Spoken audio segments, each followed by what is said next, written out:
Simple cooking with Moumita রান্নাঘরে সবাইকে স্বাগত। আজকে বানিয়ে দেখাবো ফিশ ফ্রাই।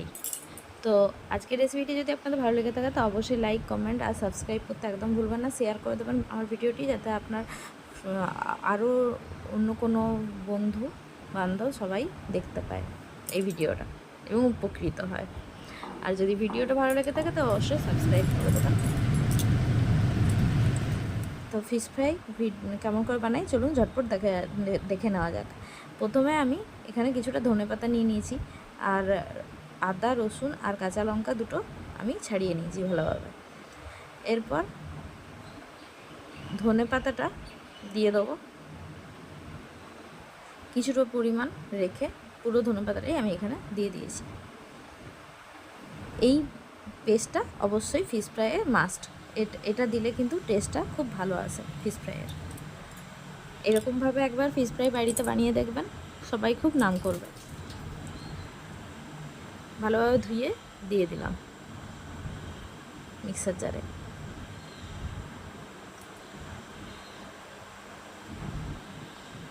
এরকমভাবেই কেটে নিতে হবে। এর পেস্ট বানিয়ে নেবো, স্মুথ পেস্ট একটা বানিয়ে নিতে হবে। এবার মাছটা দেখিয়ে দিই চলুন। মাছটাতে এইরকমভাবে মাছটা আমি কাটিয়ে এনেছিলাম বাজার থেকে। এবার মাছটা মধ্যে ওই যে পেস্টটা বানালাম সেই পেস্টটা দিয়ে দিচ্ছি ভালোভাবে। বাজারে গিয়ে ফিশ ফ্রাই বা ফিশ কাটলেট বা ফিশ বাটার ফ্রাই বানাও বললেই কিন্তু ওরা ফিলেগুলো ভালো করে কেটে দেয়। তো মাছের বাজারে গিয়ে বললেই আপনাদেরকেও কেটে দেবে ওরা। তো এরপর আমি এরকম ছোট ছোট পিলেগুলো কাটিয়ে এনেছিলাম এরকমভাবেই। এরপর আমি এর মধ্যে পেস্টটা লাগিয়ে দিলাম। এরপর এর মধ্যে দেব পরিমাণ মতো নুন। প্রথমে আগে পুরোটাই দিয়ে দিলাম। পরিমাণ মতো এর মধ্যে নুন দিয়ে দেবো। এরপর দিয়ে দেবো পরিমাণ মতো গোলমরিচ গুঁড়ো, আর কালারের জন্য আমি দিয়ে দেবো হলুদ গুঁড়ো। যেহেতু লঙ্কা দেওয়া আছে, গোলমরিচ গুঁড়োটা বুঝে সুঝে দেবেন। এরপর অন্য একটা পাত্রে আমি এটা ঢেলে নিচ্ছি, হালকা হাতে ম্যারিনেশনটা করে নেব। এরপর এটা ফ্রিজে ঢুকিয়ে রেখে দেবো 2 থেকে 3 ঘন্টা। 2-3 ঘন্টা পর আমি অন্য দিকের কাজগুলো ততক্ষণ সেরে নিই। আমি ব্রেড ক্রাম্বসটা তৈরি করে নিয়েছি এই সময়। আর মাছটাতে আমি লেবু দিতে ভুলে গিয়েছিলাম, তো লেবুটা দিয়ে দিলাম আবার বের করে ফ্রিজ থেকে। এই ম্যারিনেশনটা করে মাছটাকে ফ্রিজে যতক্ষণ রাখতে পারবেন ততক্ষণই কিন্তু ভালো, বেশ ক্রিস্পি হয়, মচমচে হয়, আর ভালোভাবে কোটিংটাও হয় মাছের গায়ের। তো দিয়ে দিলাম। এরপর আবার ম্যারিনেশন করে রেখে দিয়েছিলাম ফ্রিজের মধ্যে। এবার আমার অন্য দিকের কাজগুলো করছি। আমার কিন্তু 2 ঘন্টা পরেই আমি বের করে অন্য দিকের কাজগুলো আমি করছি। 2টো ডিম নিয়ে নিয়েছি আমি এখানে। আমার কিন্তু এই ভিডিওটা 2 ঘন্টা পরের ভিডিও। তো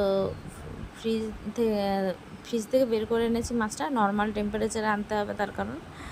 আর দিয়ে দিলাম 2টো ডিম। 2টো ডিমের মধ্যে আমি 5 চামচ আমি কর্নফ্লাওয়ার দিয়েছিলাম।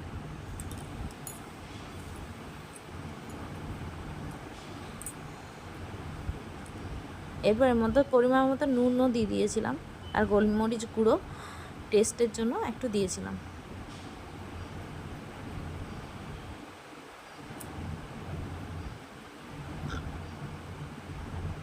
এরপর এটাকে ভালোভাবে মিশিয়ে নিতে হবে, যেন এর মধ্যে কোনো লাম্পস না থাকে।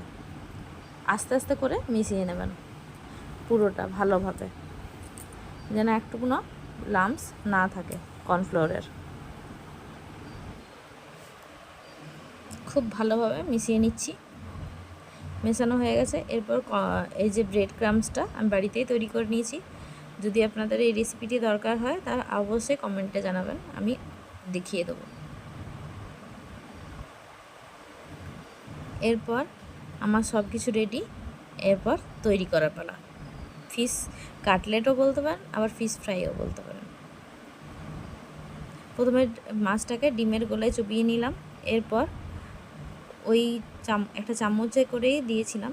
এরপর হালকা হাতে ওই ব্রেড ক্রাম্বসটা মাছের গায়ে ভালোভাবে লাগিয়ে দিচ্ছি। এরপর এক্ষেত্রে আপনারা শেপ যে কোনো শেপ দিতে পারেন, ডায়মন্ড শেপও দিতে পারেন, স্কোয়ার শেপও দিতে পারেন। আমি যখন হোটেল ম্যানেজমেন্টের ট্রেনিং নিচ্ছিলাম তখন স্যার আমাদের এই রেসিপিটি শিখিয়েছিলেন। সেই রেসিপিটি আজ আপনাদের সামনে তুলে ধরলাম।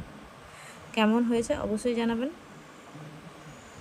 এটা ডাবল কোট করব, আরেকবার দিয়ে দিলাম ডিমের গোলায়, নিয়ে আরেকবার আমি ওই ঘোলাটা ভালোভাবে কিন্তু চামচের থেকে ঝেড়ে দিতে হবে। তারপর কিন্তু এই ইয়ের মধ্যে ব্রেড ক্রাম্বসের মধ্যে দিতে হবে। এবার ভালোভাবে চেপে নিতে হবে। এর আগে আমি আপনাদের মাছের চপ দেখিয়েছিলাম, আর আজ দেখালাম ভেটকি মাছের ফিশ ফ্রাই বা ফিশ কাটলেট, যা খুশি বলতে পারেন। এরকম করে সবগুলো করে নিয়েছি। এরপর এগুলো আপনারা ফ্রিজে রেখে যখন খুশি বের করে, প্রায় 2-3 দিনের মতো তো ফ্রিজে থাকেই, 1 সপ্তাহ রাখলে কোনো ক্ষতি নেই।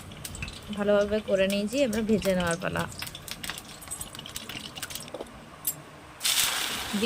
এগুলো সকালে বানিয়ে রাখলেন, বিকেলবেলায় স্ন্যাক্সে সবাইকে ভেজে দিলেন, সবাই খুব আনন্দ পাবে। চায়ের সাথে খুব ভালো লাগে এটা খেতে। এবার দিয়ে দিলাম তেলের মধ্যে, এপিট ওপিট গোল্ডেন ব্রাউন হওয়া পর্যন্ত আমি ভেজে নিচ্ছি। যদি ভিডিওটি ভালো লেগে থাকে অবশ্যই লাইক, কমেন্ট আর সাবস্ক্রাইব করতে একদম ভুলবেন না। সাবস্ক্রাইব করে পাশে থাকা বেল আইকনটি অল করে দেবেন, যাতে আমার ভিডিওর প্রত্যেকটি নোটিফিকেশান আপনাদের কাছে সবার প্রথমে এসে পৌঁছে যায়। গোল্ডেন ব্রাউন হয়ে ভেজে নিয়ে তুলে নেব। দেখুন আমার কিন্তু এখানে আঁচটা কমে করা আছে। প্রথমে আঁচটা বাড়িয়ে নিয়েছিলাম, তারপরে যখন ভাজছিলাম তখন কিন্তু লোতে করা ছিল, নাহলে কিন্তু ভেতরটা কাঁচা থেকে যাবে, উপরটা শক্ত হয়ে যাবে।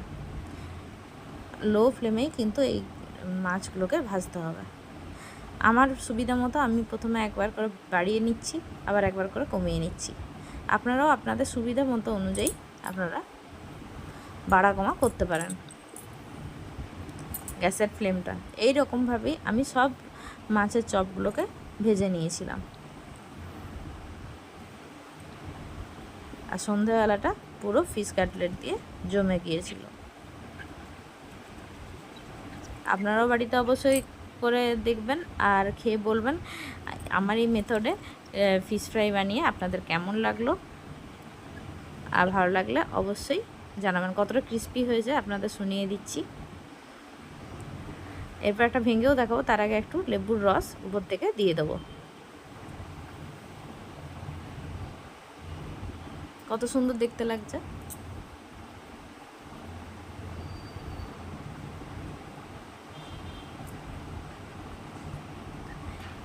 লেবুর রসটা উপর থেকে দিয়ে দিলাম। এবার ভেঙে দেখাচ্ছি, দেখুন ভেতরটা কত সুন্দর হয়েছে। মাছটা পুরো সেদ্ধ হয়ে গেছে কিন্তু ভেতর থেকে।